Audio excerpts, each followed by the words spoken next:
बांग्लादेश ये देश पिछले 1.5 साल से हिंसा की आग में सुलग रहा है। अब कारण है एक यंग लीडर की हत्या, शरीफ उस्मान हादी।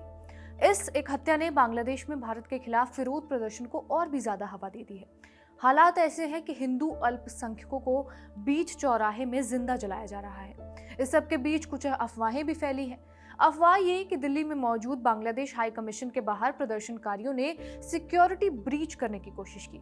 इसे लेकर हकीकत क्या है, हिंदू अल्पसंख्यक जिसे जिंदा जलाया गया उसे लेकर क्या नई चीजें सामने आई हैं और शेख हसीना इस सब पर क्या बोल रही हैं, आज की इस वीडियो में यही जानेंगे। हेलो, मेरा नाम रिया है और आप खबरगांव देख रहे हैं। सबसे पहले जानेंगे उस हिंदू मजदूर के बारे में जिसे पेड़ से लटकाकर जला दिया गया। घटना 18 दिसंबर को मेमनसिंह में हुई थी, जब दीपू चंद्र दास को भीड़ ने बेरहमी से पीटा और मार डाला, फिर शरीर को पेड़ से लटकाया और आग लगा दी। ये सब कुछ ब्लास्फेमी के झूठे आरोपों के चलते हुआ। दीपू एक गारमेंट फैक्ट्री जिसका नाम पायनियर निटवेयर्स था, वहां क्वालिटी इंस्पेक्टर का काम करते थे। गरीब परिवार से थे। 3 साल पहले दीपू की शादी हुई थी और 1-1.5 साल का बच्चा है। परिवार का इकलौता कमाने वाला। दीपू पर आरोप लगाए गए कि उसने पैगंबर के खिलाफ कुछ गलत पोस्ट सोशल मीडिया पर किए, लेकिन अब तक बांग्लादेश पुलिस और रैपिड एक्शन बटालियन को इसका कोई ठोस सबूत नहीं मिला है। इतना ही नहीं, दीपू की हत्या के पीछे से पहले ही प्लानिंग के संकेत मिल चुके हैं। इंडिया टुडे की रिपोर्ट के मुताबिक दीपू को पहले फैक्ट्री के सुपरवाइजरों ने नौकरी से जबरन इस्तीफा दिलवाया। इसके बाद पुलिस को तुरंत जानकारी देने के बजाय जानकारी देरी से दी गई। फिर दीपू को एक भीड़ के हवाले कर दिया गया। बाद में उसी भीड़ ने दीपू की हत्या कर दी। मतलब पहले जबरन इस्तीफा, फिर पुलिस को देर से सूचना और फिर भीड़ को सौंपना। ये सारे संकेत हैं उस बात के कि सब कुछ सोच समझकर किया गया था।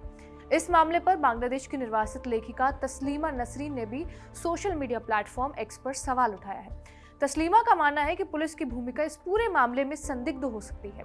दीपू की हत्या के मामले में सीसीटीवी फुटेज और वीडियो की जांच के बाद अब तक 12 लोगों को गिरफ्तार किया गया है, जिनमें फैक्ट्री के अधिकारी और कर्मचारी भी शामिल हैं। दीपू की हत्या के बाद 20 दिसंबर को नई दिल्ली में बांग्लादेश हाई कमीशन के बाहर विरोध प्रदर्शन हुआ। इसी प्रदर्शन को लेकर बांग्लादेश ने भारत पर कुछ आरोप लगाए। आरोप ये कि प्रदर्शनकारियों ने सेंसिटिव जोन में घुसकर बांग्लादेश के खिलाफ नारेबाजी की। इस पर भारत के विदेश मंत्रालय की ओर से भी बयान जारी किया गया। विदेश मंत्रालय के प्रवक्ता रणधीर जायसवाल ने साफ कहा कि 20 दिसंबर को सिर्फ 20 से 25 लोग जमा हुए थे। ये लोग शांतिपूर्ण तरीके से दीपू की हत्या के खिलाफ नारे लगा रहे थे और इस बीच किसी भी तरह की हिंसा नहीं हुई। हाई कमीशन की घेराबंदी तोड़ने की भी कोशिश नहीं की गई। ये सब कुछ प्रेस नोट में जाहिर किया गया। सुरक्षा को किसी भी तरह का खतरा नहीं था और बांग्लादेशी मीडिया में जो भी खबरें छपी थी उन्हें भ्रामक प्रोपेगेंडा बताया गया। साथ ही साथ वीडियो सबूत भी पेश किए गए। लेकिन दूसरी तरफ बांग्लादेश के विदेश मामलों के सलाहकार एम तौहीद हुसैन ने भारत के इस बयान को पूरी तरह खारिज कर दिया। उन्होंने कहा कि मामला इतना साधारण नहीं है जितना भारत बता रहा है। सवाल उठाया गया कि इतने सुरक्षित डिप्लोमेटिक इलाके में 25 से 30 लोग इतने करीब कैसे पहुंच गए। नॉर्मल हालात में ये मुमकिन नहीं जब तक उन्हें जाने की इजाजत ना दी गई हो। तौहीद ने यह भी कह दिया कि प्रदर्शनकारी सिर्फ दीपू की हत्या पर ही नारे नहीं लगा रहे थे, बल्कि और भी बातें कह रहे थे। उनका मानना है कि बांग्लादेशी मीडिया की खबरें जो है वो ज्यादातर सही है, भ्रामक नहीं है। तौहीद ने इसे हिंदू एक्सट्रीमिस्ट ग्रुप का प्रदर्शन बताया है और सुरक्षा में चूक का आरोप लगाया।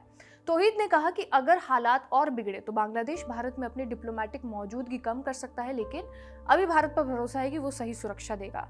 वहीं भारत ने इन सभी आरोपों को सिरे से खारिज कर दिया है। कुल मिलाकर बांग्लादेश में अभी भी हालात बदले नहीं हैं।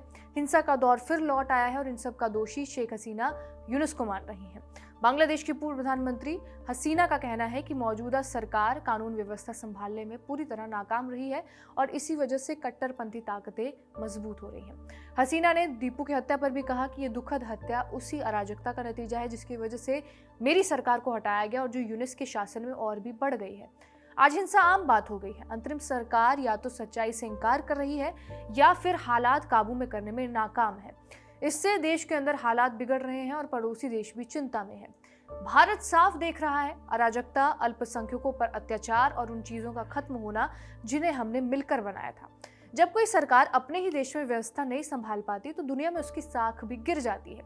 यही आज यूनुस के बांग्लादेश की सच्चाई है। ये सब शेख हसीना ने ANI को दिए ईमेल के जरिए इंटरव्यू में कहा। हालात इतने बुरे हैं कि भारतीयों को अपनी आइडेंटिटी छुपाकर बांग्लादेश से भागना पड़ रहा है। मामला है शिराज अली खान का, जो महान सरोद उस्ताद अली अकबर खां के पोते हैं।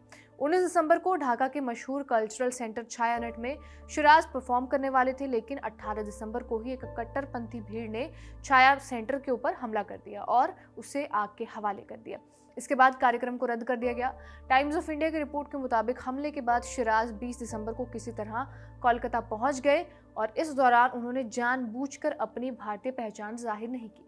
बताया गया है कि उनके साथ आने वाला तबला वादक अभी भी बांग्लादेश में फंसा हुआ है। ढाका से निकलते वक्त उन्हें एक चेक पोस्ट पर रोका गया और इस बारे में शिराज ने बताया कि जिंदगी में पहली बार मैंने खुद को भारतीय नहीं बताया।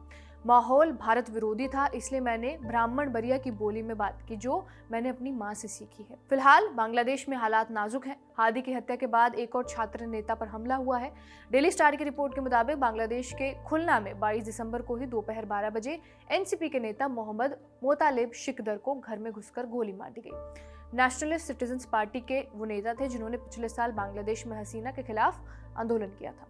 अब तक की जानकारी के मुताबिक हमलावरों ने पीछे से मोतालेब के सिर को निशाना बनाया और फायरिंग की। उन्हें मेडिकल कॉलेज अस्पताल पहुंचाया गया है, जहां मोतालेब का इलाज जारी है।